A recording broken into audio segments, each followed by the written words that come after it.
Hello students, कैसे हैं आप लोग। तो जैसा कि आपने थंबनेल में देखा कि आज हम डिस्कस करने वाले हैं हमारी नई जो एजुकेशन पॉलिसी होगी। जैसा कि आप सबको पता होगा, क्या पता न्यूज में आपने देखा भी होगा कि अब तक जो हमारी एजुकेशन पॉलिसी थी, जिसका जो पैटर्न था 10+2 वाला, उसको चेंज करने का प्रपोजल दिया गया है, जिसे कैबिनेट ने एक्सेप्ट भी कर लिया है और वो अब पार्लियामेंट में जाएगा और वहाँ पे अगर वो बिल बन के पास हो गया तो अब वो कानून बन के कानून बन जाएगा और उसके बाद से फिर पूरे देश में लागू हो जाएगा। तो क्या है एक्चुअली में न्यू एजुकेशन पॉलिसी, उसके बारे में हम थोड़ी बहुत नॉलेज लेंगे, उसके बारे में डिस्कस करेंगे कि क्या है एक्चुअल में, है ना। अब तक जो हमारा था वो एजुकेशन पॉलिसी जो स्कूलिंग में हम करते थे वो 10+2 था, है ना। 10+2 जो सिस्टम था उसे क्या किया गया है, चेंज करने की प्रपोजल दी गई है। ये चेंज हो जाएगा, ये नहीं होगा। और इसकी जगह पे जो न्यू प्रपोजल लाया गया है वो कौन सा है, 5+3+3+4। ये न्यू पॉलिसी लाया गया। अब हम देखेंगे 10+2 अपने को पता था कि 10 तक हम यहाँ पे 10 पास करने के बाद एक मैट्रिकुलेशन या फिर यूं कहो कि बोर्ड 10th बोर्ड का एग्जाम देते थे एंड देन उसके बाद हम +2 यानी कि 12th का एग्जाम देते थे। तो इस तरीके से हमारा 10+2 सिस्टम काम करता था।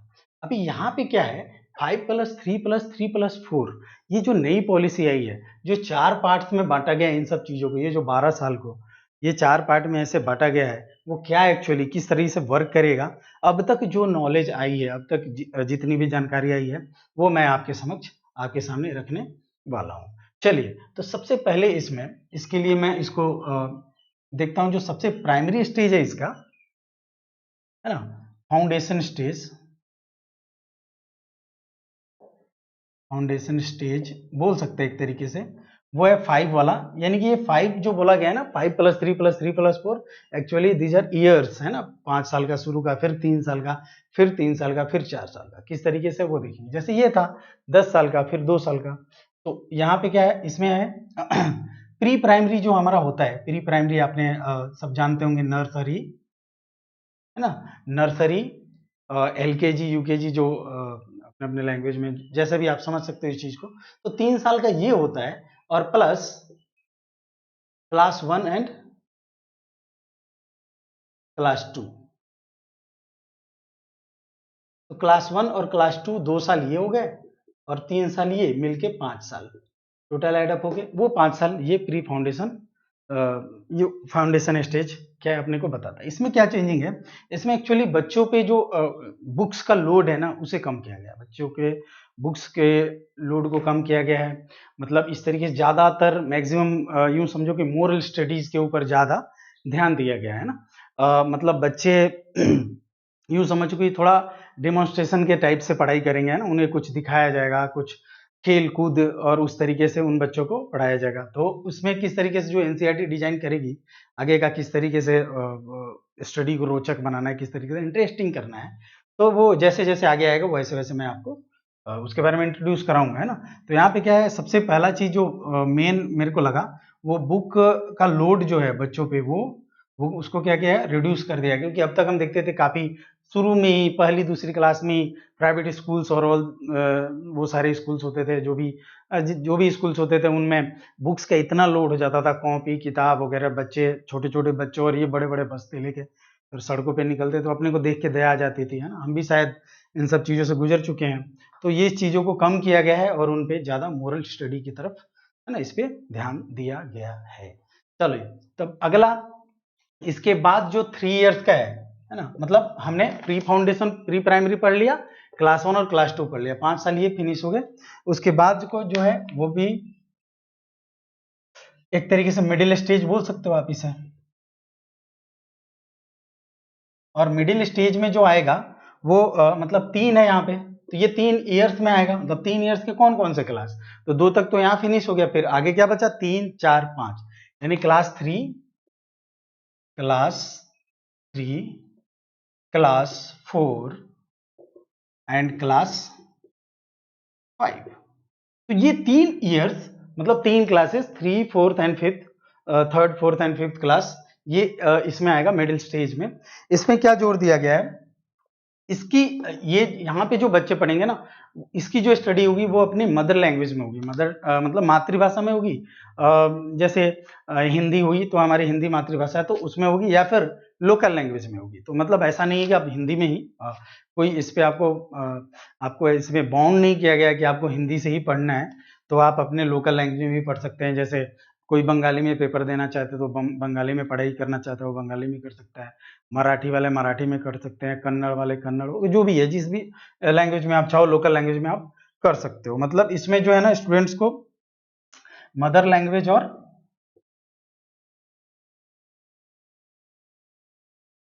और या यूं कहो इसको मातृभाषा या एक तरीके से और उसके बाद फिर लोकल लैंग्वेज भी, दोनों में से कोई एक में वो अपना पढ़ाई, है ना, जो भी उसका लोकल लैंग्वेज है वहाँ का, है ना, उस हिसाब से वो चाहे तो अपना क्लास स्टडी कर सकता है ना। तो इसे अपना स्टडी को कैरी कर सकता है। तो ये इन लैंग्वेज में ही होगी। मतलब इससे क्या कंक्लूजन निकलता है कि इंग्लिश की जो कंपल्सिटी होती थी अपने प्राइवेट स्कूल्स में लोग बाग जो रखते थे वो हटा दिया गया है।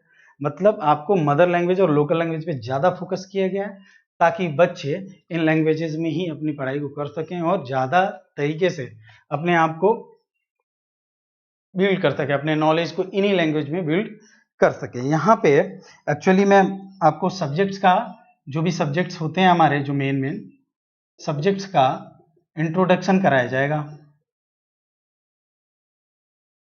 सब्जेक्ट्स का जो मेन इंट्रोडक्शन होगा वो यही पे आएगा। जैसे आपका साइंस है ना, मैथ्स, आर्ट, सोशल एक्सेट्रा। तो ये सारे लैंग्वेज, ये सारे सब्जेक्ट्स का जो है ना इंट्रोडक्शन आएगा। यहाँ पे बच्चे जान पाएंगे कि ये सब्जेक्ट्स क्या होते हैं, इनमें किस तरीके की पढ़ाई होती है, कौन से सब्जेक्ट्स में हम क्या पढ़ते हैं और कैसे कैसे पढ़ते हैं, और आगे इस तरीके से अब एनसीईआरटी डिजाइन करेगी इसकी सिलेबस, करिकुलम सिलेबस है ना। तो एनसीईआरटी क्या करेगी, करिकुलम डिजाइन करेगी इसका, और जैसे भी वो डिजाइन करेगी, जिस भी तरीके से डिजाइन करेगी वो मैं आगे आके आपको और बताऊंगा, जैसे जैसे क्लियर होगा वैसे। इसके बाद एक और मिडिल स्टेज आता है यहाँ पे, इसे भी मिडिल स्टेज बोल सकते हो आप, है ना। तो 5 हो गया, 3 हो गया और अगेन 3 ना। इस थर्ड में क्या करा गया है, आप इसके आगे बढ़ जाओ, क्लास 5th से आगे 6th, 7th और 8th, ये 3 क्लासेस को लिया गया है। तो यानी कि एक साल तीनों को, मतलब 3 साल ये कंप्लीट हो गया है ना। इसमें क्या किया गया है, इसमें स्टूडेंट्स को एक फिक्स सिलेबस के अकॉर्डिंग पढ़ाया जाएगा, है ना। उसका सिलेबस जो भी बनेगा आगे जाके वो अपन देखेंगे, जो भी सिलेबस बनेगा उसके बारे में भी डिस्कस करेंगे ही जब पढ़ाई करना होगा। तो उस हिसाब से हमारा ये चीज डिजाइन होगा और उस सिलेबस के अकॉर्डिंग बच्चों की पढ़ाई आगे होगी। तो एक फिक्स सिलेबस के अकॉर्डिंग मैं ये कह सकता हूँ कि फिक्स सिलेबस रहेगी और उसके अकॉर्डिंग इन्हीं सारे सब्जेक्ट्स की जो भी हमने पीछे जो जिसका इंट्रोडक्शन बच्चे ऑलरेडी कर चुके हैं 3rd 4th और 5th क्लासेस में, science, math, art, social science वगैरह वगैरह, इनकी जो है वो सिलेबस के हिसाब से, जो भी सिलेबस इसके अकॉर्डिंग जो डिसाइड होगा, हर एक क्लास का अलग अलग वो स्टडी होगी। जैसा अपन पहले भी करते थे 10वीं के पहले जिस तरीके से रहता था उसी हिसाब से कुछ रहने वाला है। तो फिक्स सिलेबस के हिसाब से स्टडी होगी यहाँ पे, है ना।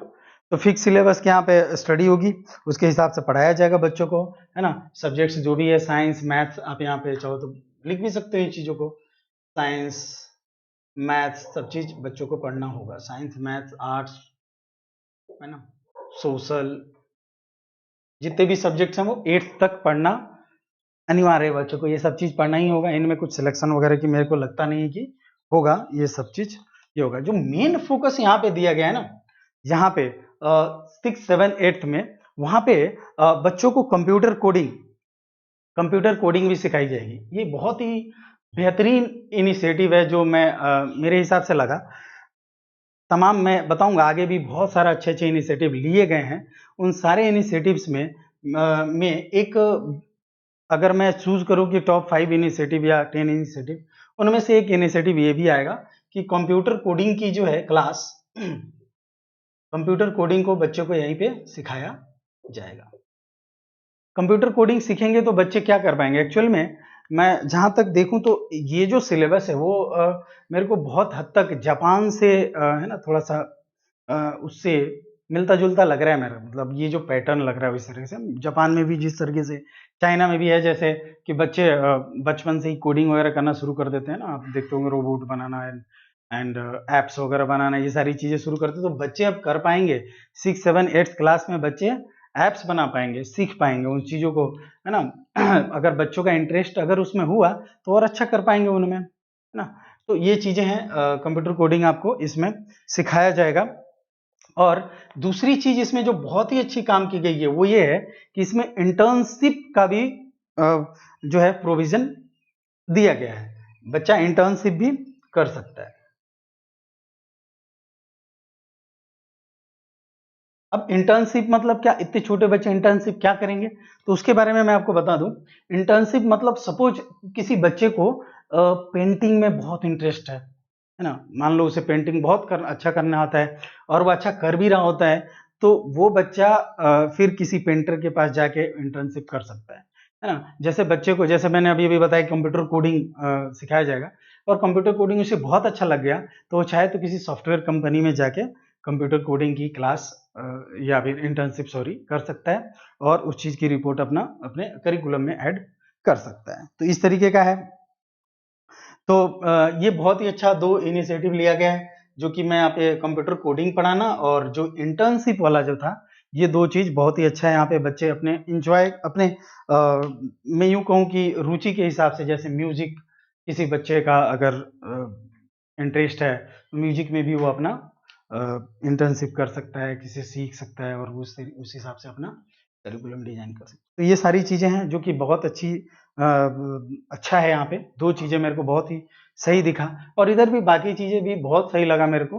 अभी तक मुझे मेरे हिसाब से देखे तो मेरे को एक तरीके से कहो तो मेरे को एक तरह से जलन हो रही है, इस तरीके से देखा जाए तो, मतलब जेलस फील कर रहा हूँ मैं कि काश ये हमारे टाइम पे ही आ गया होता है ना, या फिर अभी मैं ऐसा सोच रहा हूँ कि काश कि मेरा वो वही तीसरे क्लास है, चौथा क्लास वापस से लौट आता तो हमें न्यू पैटर्न के हिसाब से बड़ा मजा आता, क्योंकि हमारा भी एक बहुत सारा एम था, है ना। किसी हमारे स्कूल में भी काफी अच्छे हम देखते थे कि सिंगर है या फिर पेंटर है, कोई बच्चा बहुत अच्छा पेंटिंग करता है, पर उसका जो कैरियर है ना, उसका वो पेंटिंग का उस समय उसका कुछ स्कोप ही नहीं दिख रहा होता है कि हम क्या करें नहीं करें। पर अब अगर बच्चा अच्छी पेंटिंग कर रहा है ना, तो वो किसी अच्छे पेंटर के पास जाके इंटर्नशिप करके वो अपने उस चीज को निखार सकता है, उस चीज को अच्छा बना सकता है ना। और मतलब पेरेंट्स से इसका सहयोग भी मिल जाएगा, क्यों? क्योंकि उसके करिकुलम में अब ये चीज शामिल हो गया है, तो पेरेंट्स भी उसे अब हेल्प करेंगे इस चीज में। पहले क्या था, पेरेंट्स का बैकअप नहीं मिल पाता था बच्चों को, तो काफी चीजों में बच्चे अच्छा नहीं कर पाते थे, जिसमें वो अच्छे हैं खास तौर पे वो चीज से वो बच्चे अलग हो जाते थे। तो ये चीज एक बहुत ही बढ़िया मेरे को यहाँ पे इनिशिएटिव लगा गवर्नमेंट का। ठीक है, चलिए, तो मेरे ख्याल से ये चीजें समझ में आ गई होंगी अब तक। अब मैं आगे बढ़ता हूँ और लास्ट स्टेज के बारे में डिस्कस करूंगा, जो कि 4th है। ये बहुत ही इंटरेस्टिंग है, जो आखिरी स्टेज है वो बहुत ही ज्यादा इंटरेस्टिंग है ना।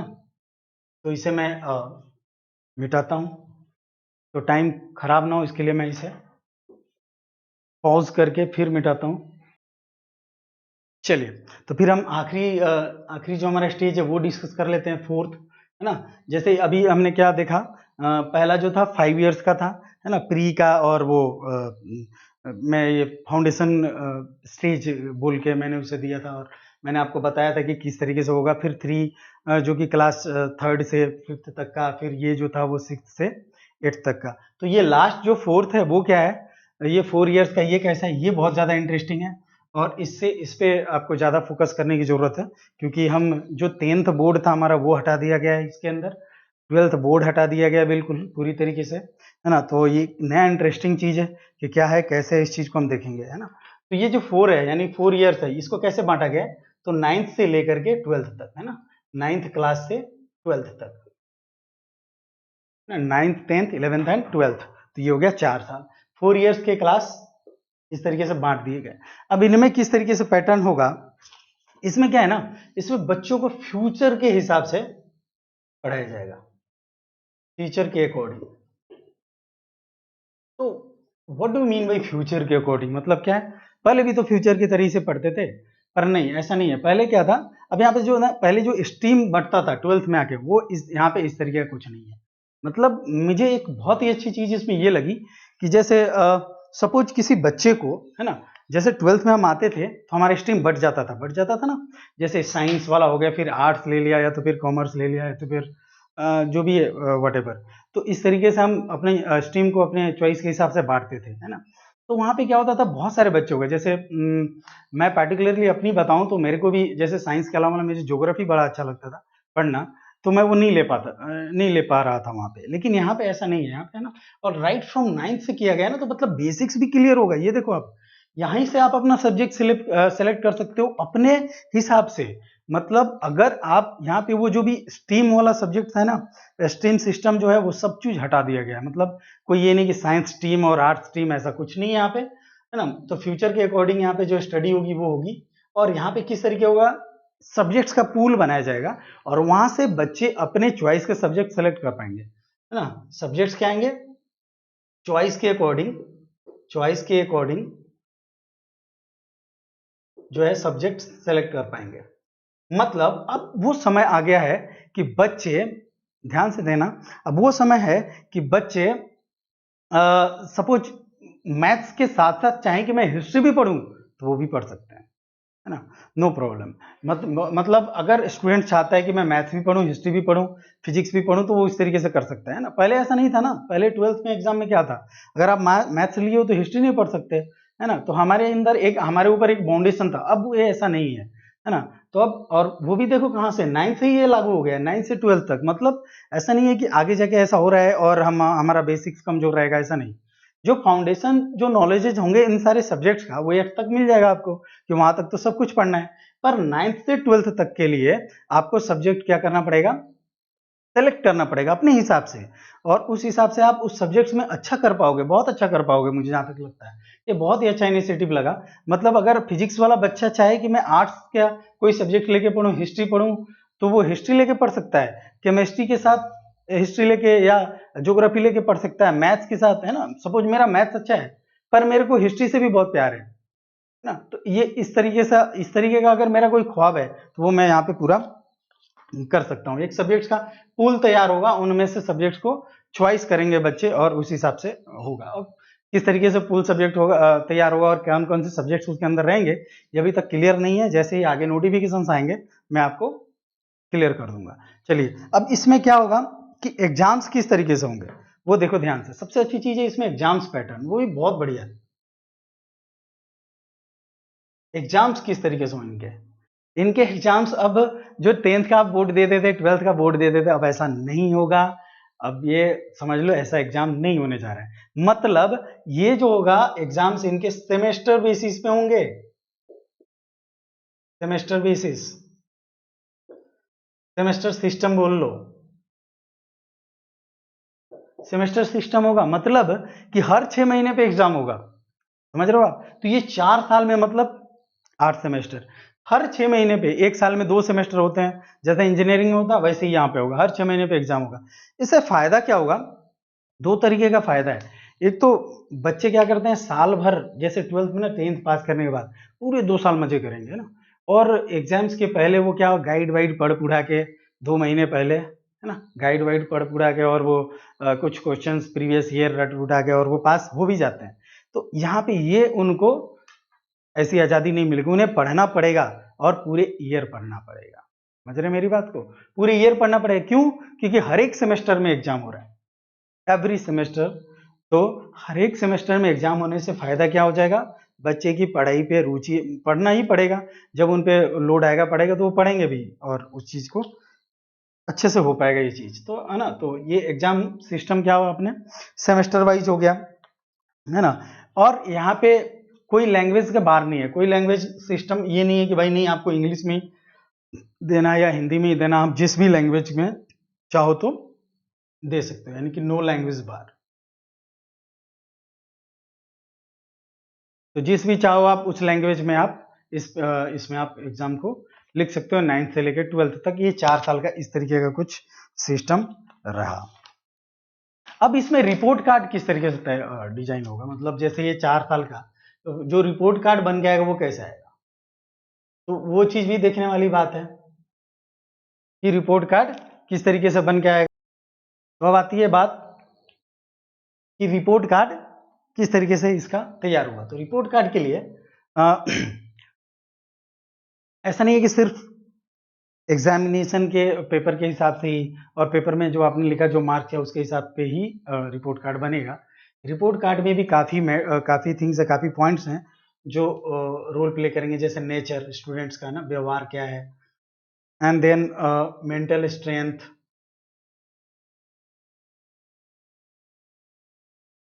फिर एक्स्ट्रा करिकुलम एक्सेट्रा, ये चीज रहेंगे कुछ, है ना, इस हिसाब से चलेगा। और आगे भी और क्या क्या रहेगा इसमें, जैसे ही चीजें क्लियर होंगी वैसे आपको मैं बताऊंगा। और जो असेसमेंट होगा यानी मूल्यांकन होगा वो किस तरीके से होगा, बच्चे का असेसमेंट, ओवरऑल असेसमेंट किस तरीके से होगा, कितने पॉइंट्स होंगे। तो इसमें जो मेन चीज पे जो फोकस दिया गया वो बोला गया कि 360 डिग्री असेसमेंट होगा। 360 डिग्री मतलब क्या, मतलब उसके जो भी रिजल्ट्स निकाला जाएगा तो उसके अंदर से, उसके आजू बाजू से, उसके सामने वाले सबसे सबको मिला के रिजल्ट निकाला जाएगा। क्या इसका मतलब हुआ 360 डिग्री, मतलब चारों तरफ से। इसका मतलब क्या हुआ, उसके चारों तरफ रहने वाले मतलब उसके फ्रेंड्स, उनसे भी असेसमेंट ली जाएगी, है ना। प्लस वो बच्चा खुद, मतलब अपने अंदर से, अंदर की बात की है ना मैंने, तो अपने अंदर से वो बच्चा खुद को भी मूल्यांकन करेगा, है ना, खुद को भी असेसमेंट कर पाएगा वो। और उसके बाद उसके सब्जेक्ट को जो टीचर होंगे वो करेंगे। मतलब इस हिसाब से देखा जाए तो टोटल 360 डिग्री असेसमेंट सिस्टम है इसमें। मतलब स्टूडेंट्स खुद को भी, जो भी स्टूडेंट है वो खुद को, स्टूडेंट इटसेल्फ कैन असेस, तो स्टूडेंट क्या होगा, खुद को भी मार्क्स देगा,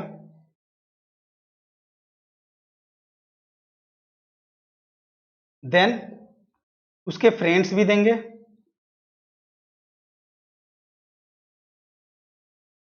और फिर फाइनल सब्जेक्ट टीचर देगा। फाइनल क्या होगा, सब्जेक्ट जो जो सब्जेक्ट का टीचर होगा वो उसको जो भी उसका मूल्यांकन करना होगा, किस हिसाब से असेसमेंट करना है, कैसे चेकआउट करना है, वो सारी चीजें करेगा। तो ये है कुछ फोर्थ वाला जो आखिरी जो सिस्टम था वो बताना था, जो आखिरी पॉइंट थी।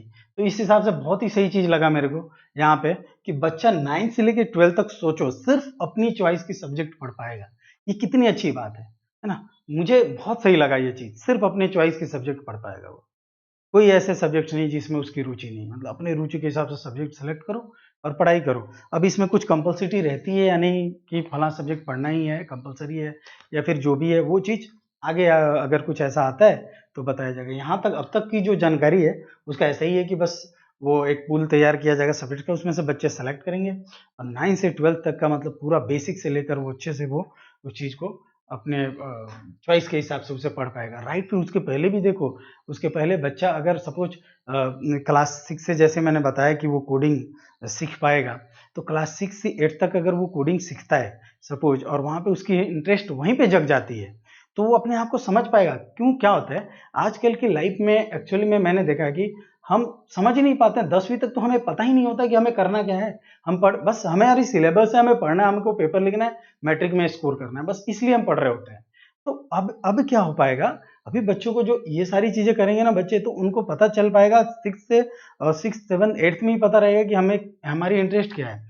अगर वो कोडिंग में अच्छा कर पा रहा है तो फिर वो इंटर्नशिप भी कर सकता है 6 7 8 में। सोचो बच्चा, कितनी अच्छी बात है ये, वो इंटर्नशिप कर सकेगा। पेंटर अगर पेंटिंग में इंटरेस्ट है, पेंटिंग कर सकेगा, है ना, तो उस हिसाब से वो उसमें इंटर्नशिप करके और उस चीज को अपना और अच्छे से, उस नॉलेज को, उस कला को, उस आर्ट्स को, अपने आप को और अच्छे से रिप्रेजेंट कर पाएगा वर्ल्ड के सामने। चलिए, अब आफ्टर 12th क्या होगा, ये भी बहुत इंटरेस्टिंग है। इसके बाद भी काफी कुछ चेंजिंग है।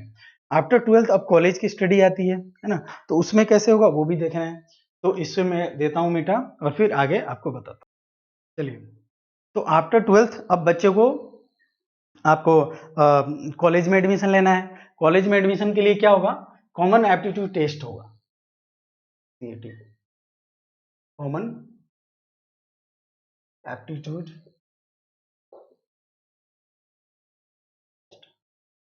ये कॉमन एप्टीट्यूड टेस्ट जो भी है ये जो है ऑर्गेनाइज कराया जाएगा NIT के द्वारा, नेशनल टेस्टिंग एजेंसी NTA जो भी है वो उसके द्वारा कराया जाएगा, है ना।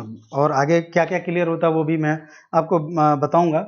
अब ये जो कॉमन एप्टीट्यूड टेस्ट होगा CET, ये इरेस्पेक्टिव ऑफ 12th मार्क्स होगा, कि डिपेंड नहीं करेगा कि आपने 12th तक, यानी कि वो जो 4+3+3+3 5+3+3+4 में आपने क्या करा है लास्ट में, उस पर डिपेंड नहीं करेगा, है ना। ये इरेस्पेक्टिव ऑफ 12th मार्क्स होगा।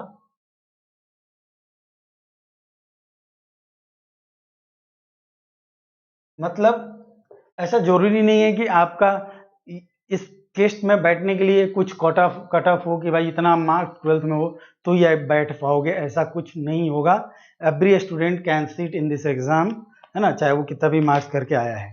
तो जब वो इस एग्जाम में बैठेगा तो इसका स्कोर जो फाइनल लिस्ट तैयार होगा वो कैसे होगा, जो CET का स्कोर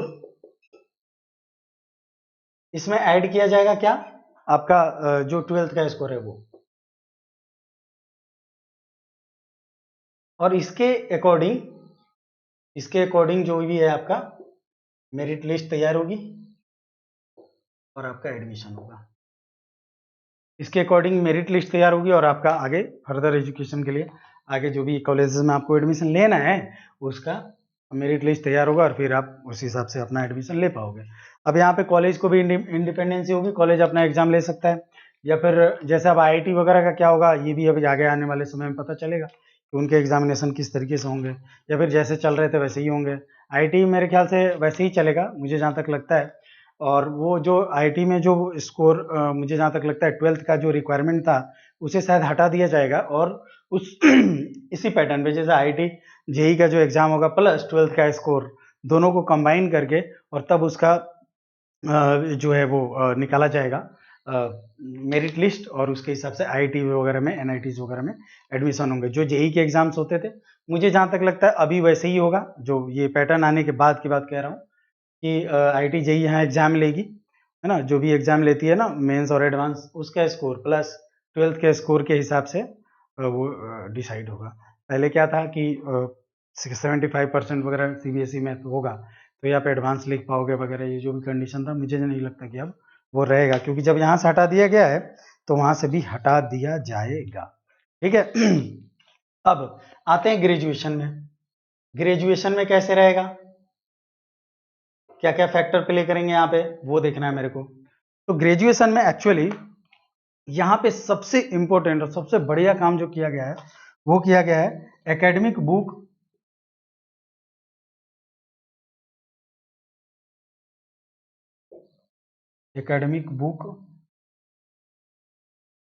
ऑफ क्रेडिट बनाया गया है।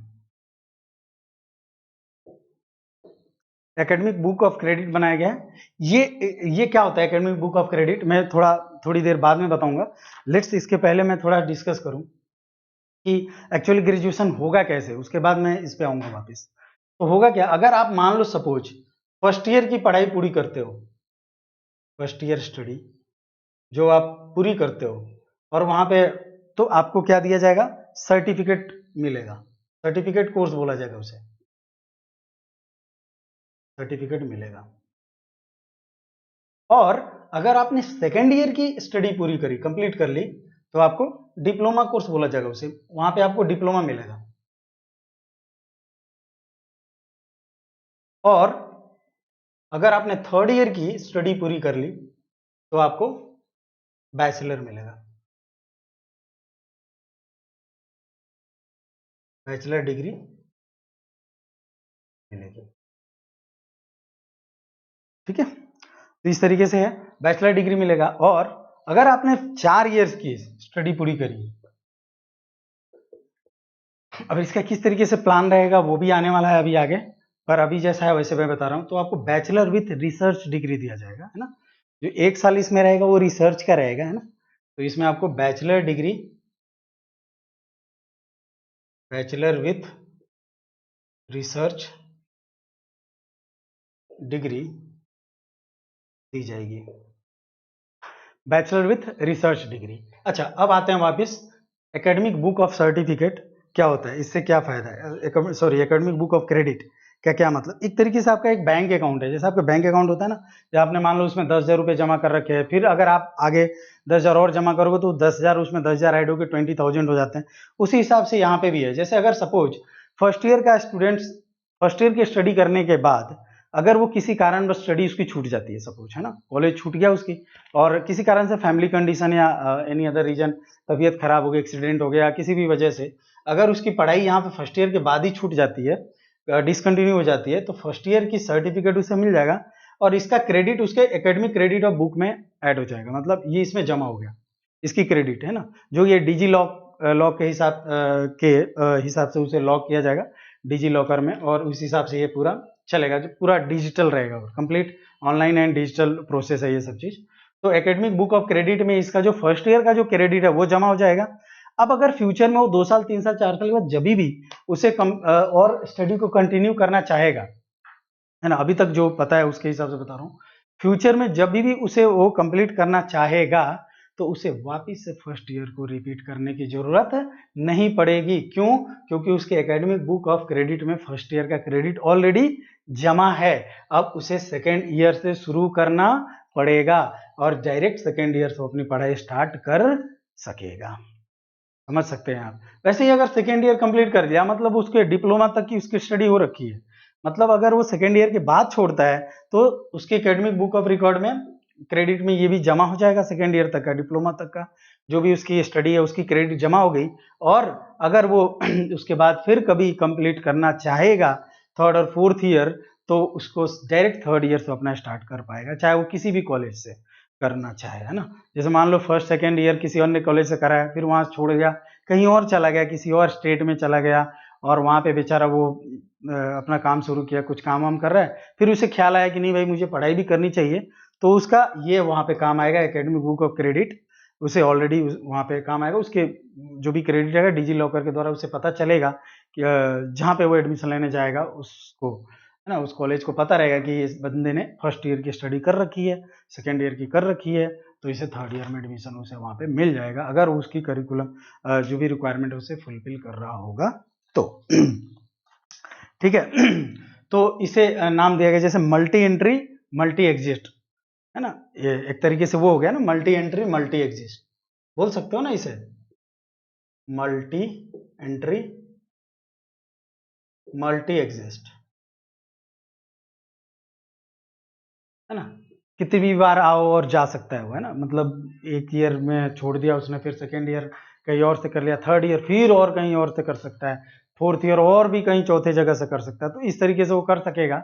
ये चीज की आज़ादी अब तक नहीं थी हमें, है ना, हमें अगर फर्स्ट ईयर जिस कॉलेज में एडमिशन लिया हमने, तो सेकेंड थर्ड फोर्थ वही से हमें कंटिन्यू करना पड़ता था जब तक कि कोई अनएवॉइडेबल रीजन ना हो उसके पीछे, है ना, तो तब तक हमें वहीं से कंप्लीट करना पड़ता है। लेकिन आज अभी ऐसा नहीं है, आप अगर इस यहाँ पे अगर सपोज किसी अन्य स्टेट में आपने फर्स्ट ईयर कंप्लीट करा, सेकेंड ईयर कहीं और से जाके ऐसा कर सकेंगे, अभी तक की जो भी स्टडी है उसके हिसाब से ये लग रहा है।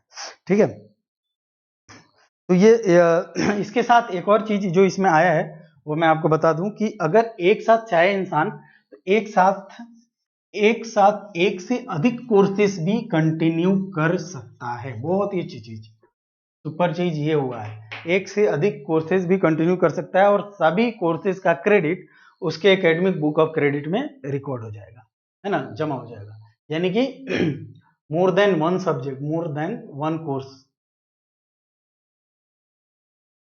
साइमल्टेनियसली,